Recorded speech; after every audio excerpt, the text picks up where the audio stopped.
It was 18 months when we hit six figures. Hello and welcome to Funnel Masters, the show where top marketers expose the inner workings of their sales process and share their best takeaway tactics so you can replicate it for yourself. I'm your host, Andy Fletcher, and today's Funnel Master wasn't content with his original seven-figure SaaS funnel, so he's funding the development of multiple projects with the proceeds from his first.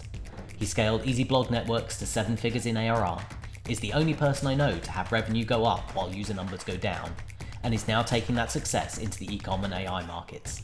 Here to tell you all about it is Funnel Master, Dejan Murko. Hey Dejan, thank you for coming on Funnel Masters. How are you doing? Hey Andy, thanks for having me. I'm doing good. Excellent. Well, it's great to have you here today. And this is going to be a bit of a different interview because we're basically calling it Not the Funnel, given that bar, I believe, a waiting list, Easy Blog Networks basically never had anything remotely resembling a funnel. Is that pretty accurate? Yeah, that's true. Excellent. Cool. So tell the audience a little bit about what Easy Blog Networks is, like what the product is, what the offer was, and then we'll talk a bit about how you sold it. Sure. So Easy Blog Networks is a PBN hosting solution. So if you're building a private blog network, you need a bunch of different hosting providers, servers, so that you get kind of a natural hosting profile that search engines like. And what we did is you can actually create blogs, build blogs on different hosting providers with just a few clicks from one dashboard, from our dashboard. And that was kind of like the basic premise, the basic concept. And it's also, as we found out, it was also a very painful problem for a lot of people. I mean, it really was. I mean, I was a customer for quite a while. Yeah. Excellent. So when did you found it? What was it? 2014, late 2014, we launched. Excellent. And how long was it before it started picking up some traction?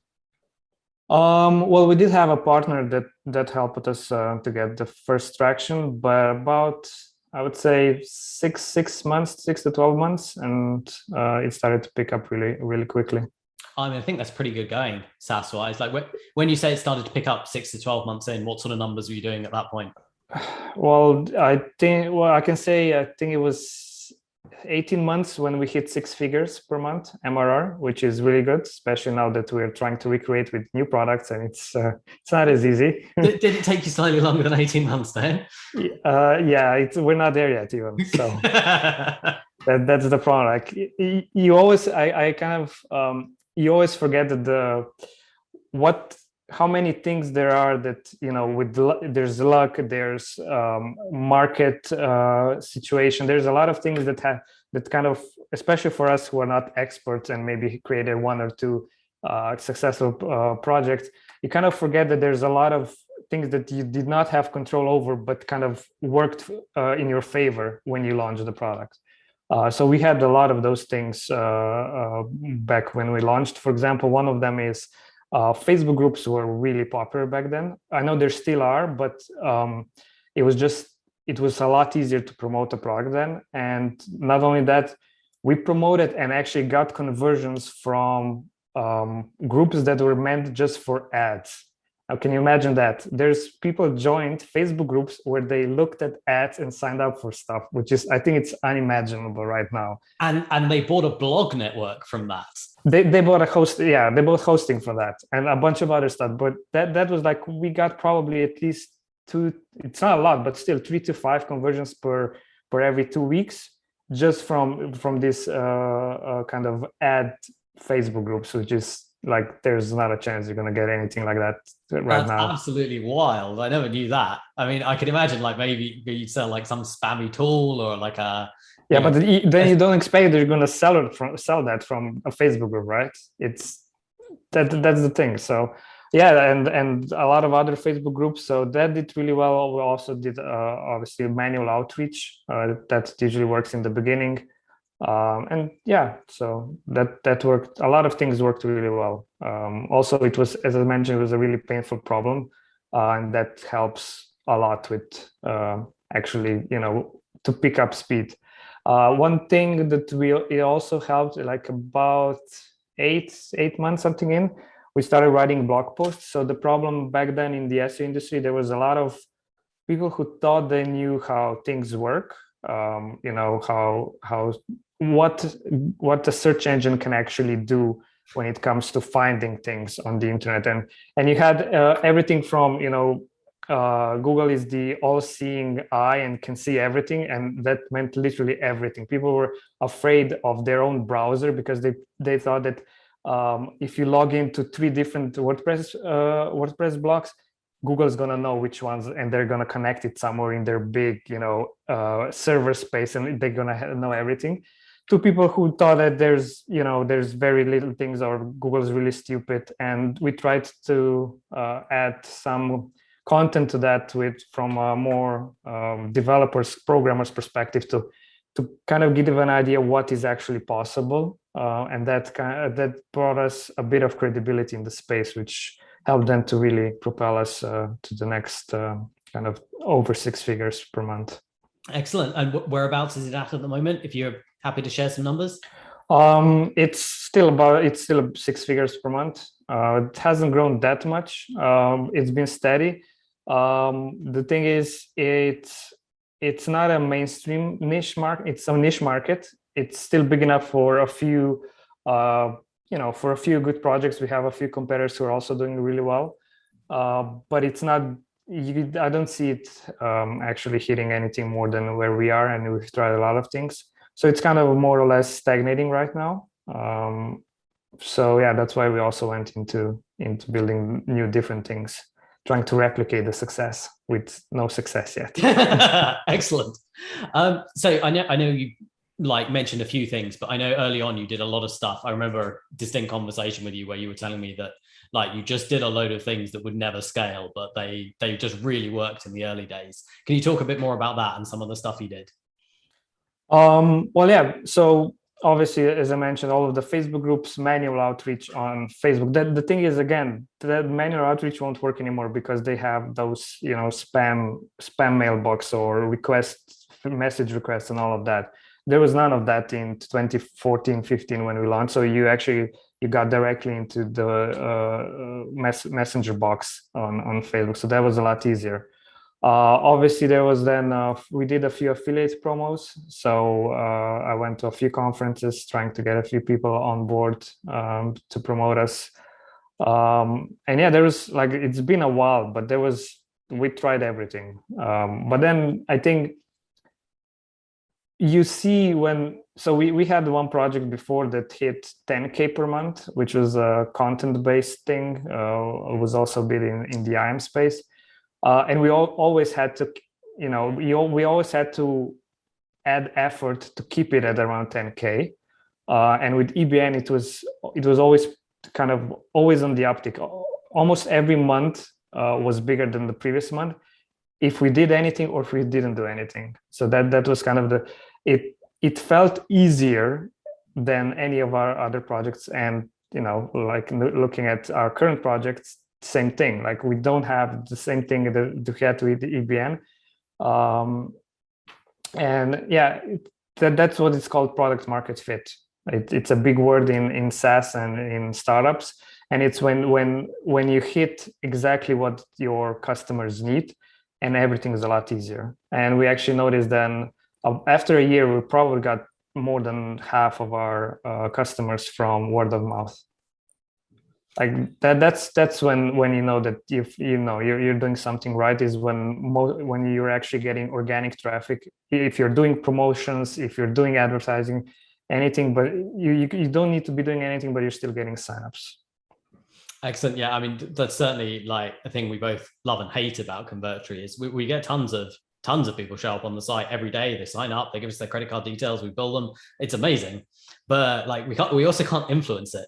And I would say we're almost at the other end of it, where far too much of it comes from word of mouth, and we have very little control over that in terms of. How's that a bad thing? It's a bad thing because I can't control it. I can't spend another dollar to get $2 in sales at the moment. But on the other hand, I have a load of customers that love it and talk about it. So I'm certainly not going to complain about that. But then again, there's like most large companies, most large SaaS companies don't actually do advertising, or at least not a lot of it.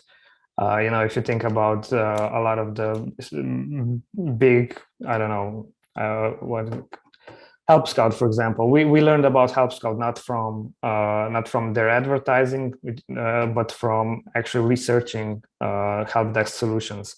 And I'd say probably most of the large companies are actually getting, because they have a good product, people are talking about it, and then you research it, and then you hit it, you test it out, and you see if it's good, then you actually stay a customer. What we definitely did, like probably have to mention, is we do have a free trial, which I think is for SaaS is really important, especially if you have something that can't be abused under a free trial. It's more or less a no-brainer for me. I think you have to make as little friction for the user to sign up and try it out as possible. Excellent. So what was the most interesting thing you discovered while developing this? Product market fit. Excellent. No, I'm returning to this because if anyone's building a SaaS and you have, for example, you have over 100, 200 customers and you're still struggling, you probably don't have that fit. You either have too broad of a niche, which means that you have a lot of people coming from different niches with the different requirements for your product. So it's kind of like they like it, but they're not fans, right? So, but if you have just one specific niche, or one specific target customer, and you're doing 100% for them, and they're big fans, then 100 to 200 users will be more than enough that will actually see a natural uptick of word of mouth and a kind of, getting. As I said, the main difference is when we went from one product to the other is how easy it became, how easy it was to actually grow, because people actually, they had a big problem, a big pain, and they solved it with our product, and they were happy to talk about it to their other, people in the industry, friends, whoever. Excellent. Okay, so let's go in the opposite direction. What's the biggest mistake you made while working on it?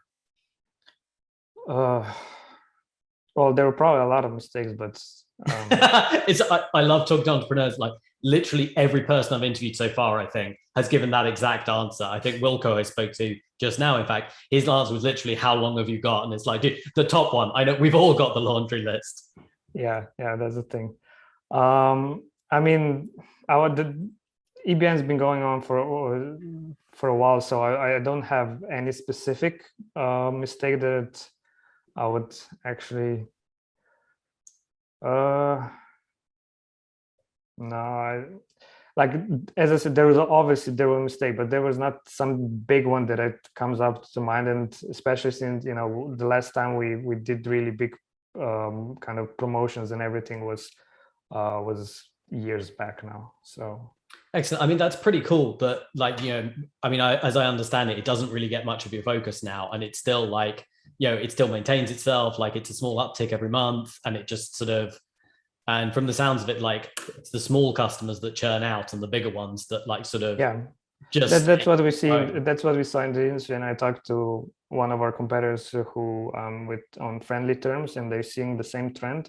Is that you're seeing kind of like larger our enterprise users, what we call, so those who are paying us at least a few $100s per month, are constantly upgrading, while beginners are churning. The smaller users are churning, and while we have a downward trend on rebuilds for quite a while now, we still have a small upward trend on actual MRR. So it's kind of where the industry is moving, and I think that's a problem that I actually read. Rich Sheffrin, right? He wrote the Internet Manifesto like years ago. Yeah, right back in the dawn of time. Yeah, something like that. So I read that, and what really stuck with me is he said that all of the industries go through kind of a phase where you have, where you can, there's a really easy or low barrier of entry, but then it gets more and more competitive until you actually have more or less just, a few large companies, and then everyone just taking the breadcrumbs left by them. And I think that's starting to happen in a lot of spaces in online marketing. Like in general in SaaS, there's a ginormous amount of products for marketing, for development, and there's slowly more and more that you get. There are a few larger players, and then there's a bunch of smaller ones that are trying to get some market share. And I think that's also happening in SEO, is that the barrier to entry has gotten really high. When you could start, when we launched, you could start a good PBN probably for a few $100s. You're looking at 10 times that easily right now. Everything went up from domains to content expenses to requirements of Google and other search engines to actually, have a lot of that content, have it better, more quality. So that's what happened in our space, and I think it's happening in a lot of other spaces as well. I agree. So are you still in like an arms race with Google trying to like stay ahead of them, or has it reached something of an equilibrium? No, I think there was a lot of paranoia when we launched because Google also penalized a few public block networks back then. Mm-hmm. But since then, things have calmed down. There were not many public block networks. There's the whole industry died down when it comes to this blog networks and everything. So there's a lot of focus now on-site SEO. There's a lot of products now that There's a blast focus. fast. Yeah. That's where the focus is right now. You just put the keywords in like the same color text as the background, right? And that's on page SEO. Something like that.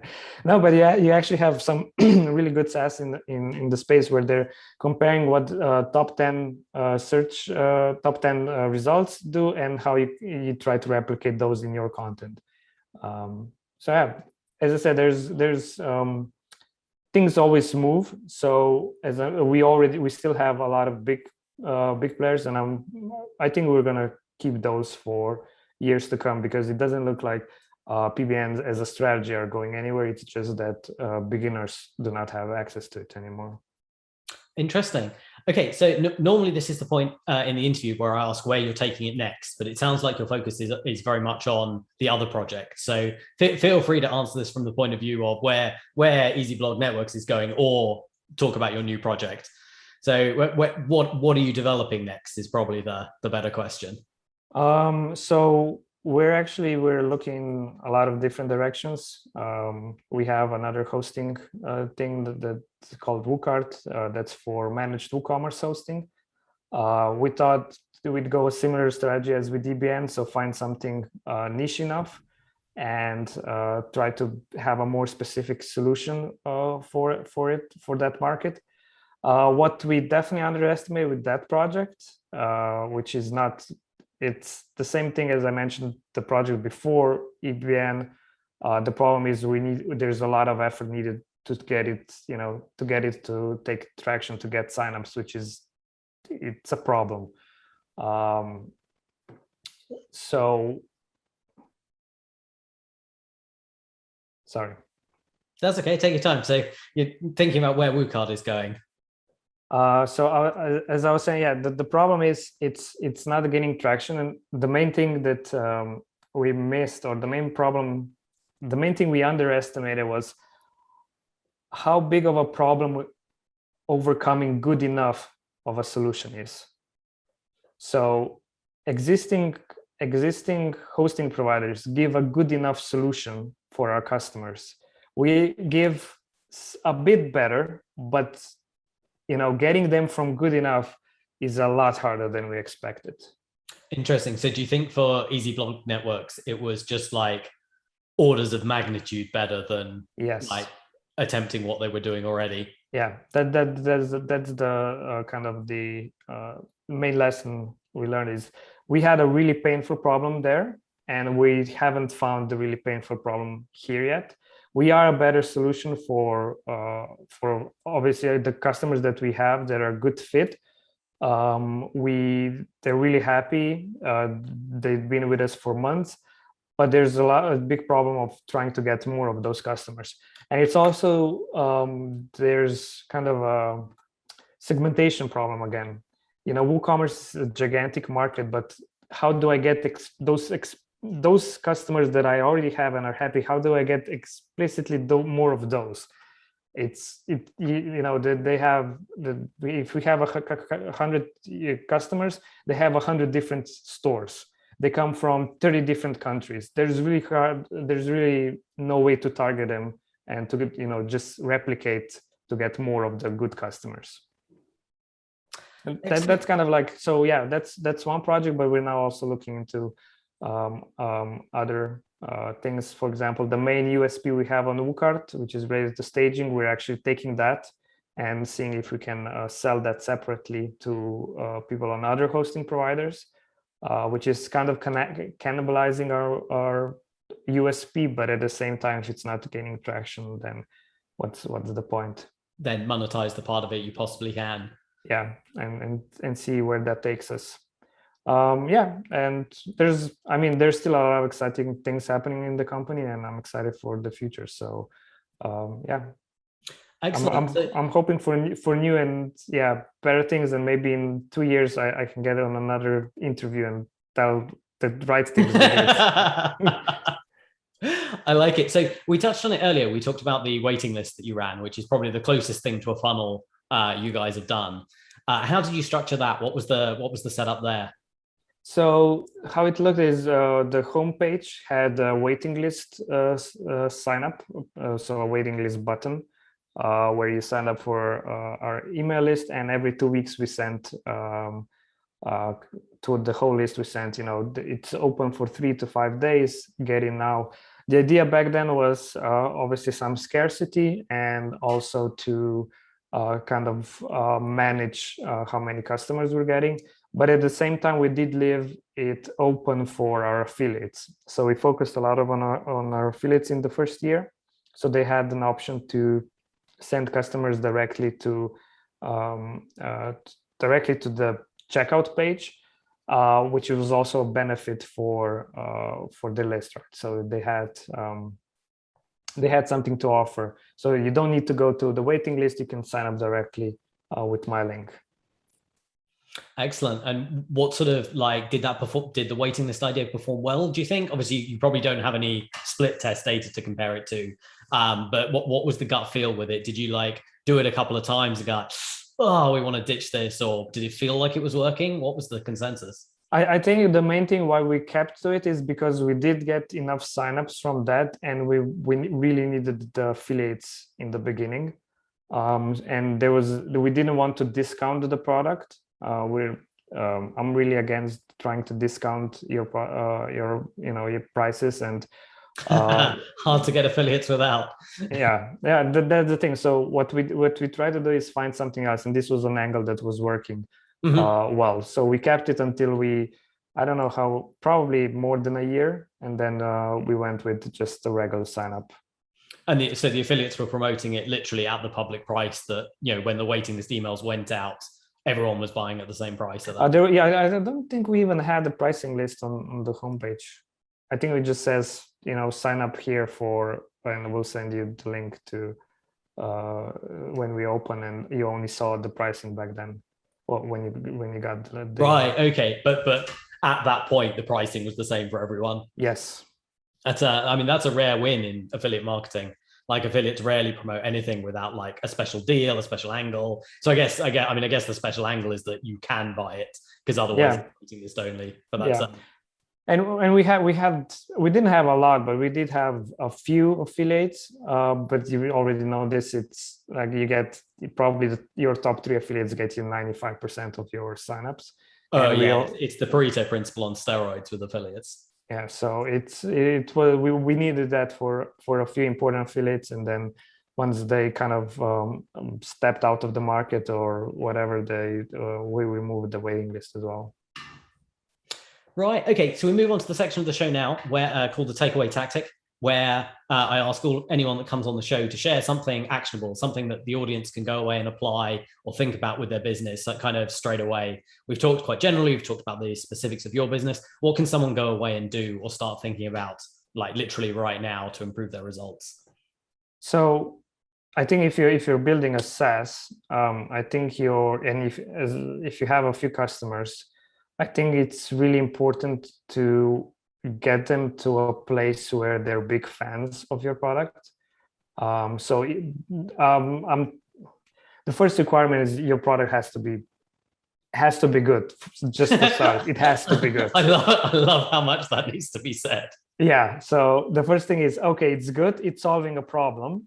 Now the next step would be email your customers, get them on a call, talk to them, see what they're saying, see what's missing, and try to really get it to a point where they're big fans and they're so big, they really like it so much that they can't stop talking about it to other people.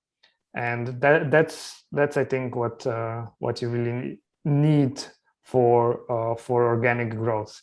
And as I mentioned, I think it's what works for most big companies. It will work for smaller ones as well, at least from what we saw.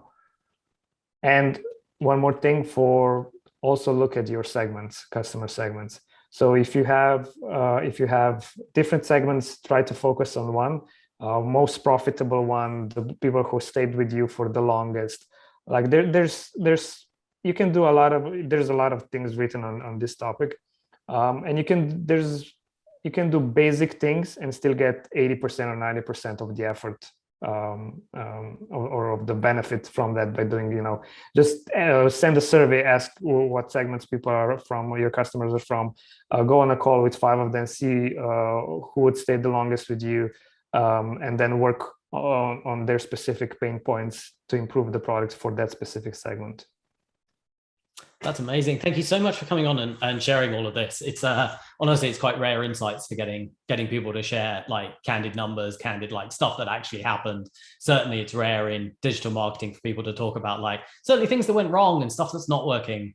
It tends to be quite a big hoo-hoo show of like, everything is amazing, nothing is wrong. So I really appreciate everyone that comes on. Also really appreciate the fact you let us include a simulation of the waiting list you ran in our simulatory product we're releasing in November. Really appreciate that. Is there any final thoughts you'd like to share before we wrap up? No, I think we covered everything. Excellent. Thank you so much, Dejan. Thank you for coming on the show. Thanks, Andy. Thanks for watching Funnel Masters. Make sure to like and subscribe so you don't miss the next episode.